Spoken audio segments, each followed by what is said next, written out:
सोने की शुद्धता को हम लोग कैरेट में परखते हैं, लेकिन कितने कैरेट में कितना प्योर गोल्ड है यह हमें कैसे पता लगेगा? चलिए मैं आपको बताता हूं। सबसे पहले होता है 24 कैरेट गोल्ड, जिसमें 99.9% तक प्योर गोल्ड होता है। अब इससे खरा सोना है ही नहीं, लेकिन इतना सॉफ्ट होता है कि इससे ज्वेलरी नहीं बनाई जा सकती।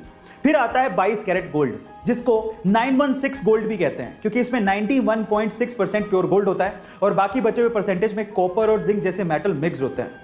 अभी थोड़ा हार्ड होता है तो इसे ज्वेलरी बनाना आसान होता है। फिर आता है 18 कैरेट गोल्ड, जिसमें मात्र 75% तक की प्योर गोल्ड होता है और बाकी बचे हुए 25% में निकल, कॉपर और जिंक जैसे मेटल मिक्स होते हैं।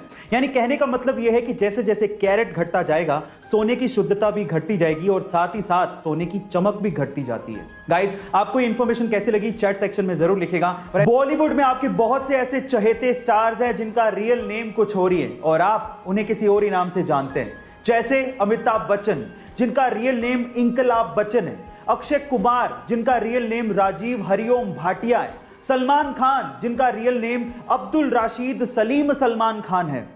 इसके अलावा रजनीकांत, जिनका रियल नेम शिवाजी राव गायकवाड़ है, और टाइगर श्रॉफ, जिनका रियल नेम जय हेमंत श्रॉफ है। गाइस, आपको बॉलीवुड की नेमिंग मिस्ट्री कैसी लगी चैट सेक्शन में जरूर लिखिएगा। एक बार बिल गेट्स ने किसी रेस्टोरेंट में खाना खाने के बाद खाना परोसने वाले वेटर को टिप के तौर पे $5 दिए, तो वो वेटर बिल गेट्स को बड़ी हैरानी से देखने लगा। तो इस बात पे बिल गेट्स ने वेटर से पूछा कि क्यों भाई, क्या हो गया, तो मुझे इतनी हैरानी से क्यों देख रहे हो?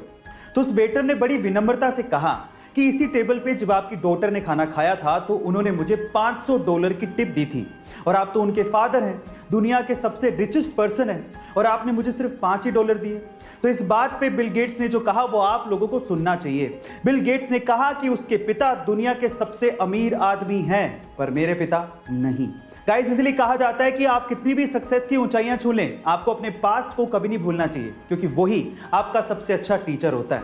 ऐसी अमेजिंग वीडियोस के लिए यूट्यूब पे हमारे चैनल को सब्सक्राइब कर लीजिए। सिर्फ क्रिकेट ही वो वजह नहीं है जिसकी वजह से सचिन तेंदुलकर को क्रिकेट का भगवान कहा जाता है, बल्कि इसके पीछे की एक और बड़ी वजह है, और वो है वैल्यूज।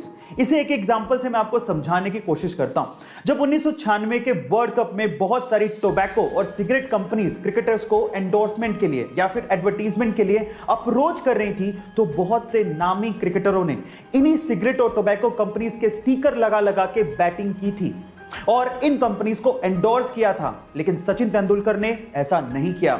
उन्होंने बैट पर बिना स्टिकर लगाए क्रिकेट खेला, लेकिन इन कंपनीज को कभी भी प्रमोट नहीं किया। उन्होंने पब्लिकली हमेशा यह बोला कि मैं कभी भी टोबैको कंपनीज और शराब की कंपनियों को एंडोर्स नहीं करूंगा। इसे ही कहते हैं वैल्यू, और इसी वजह से सचिन तेंदुलकर को क्रिकेट का भगवान कहा जाता है। गाइस, आपको ये इंफॉर्मेशन कैसी लगी चैट सेक्शन में जरूर लिखिएगा। अगर आप अपने चेहरे पे आने वाली झुर्रियों से बचना चाहते हैं, अपने चेहरे पे ग्लो चाहते हैं और यंग दिखना चाहते हैं, तो मेरे पास आपके लिए घरेलू उपाय है। गाइस, इसका सबसे सस्ता, सबसे अच्छा और सबसे नेचुरल उपाय है एलोवेरा जेल।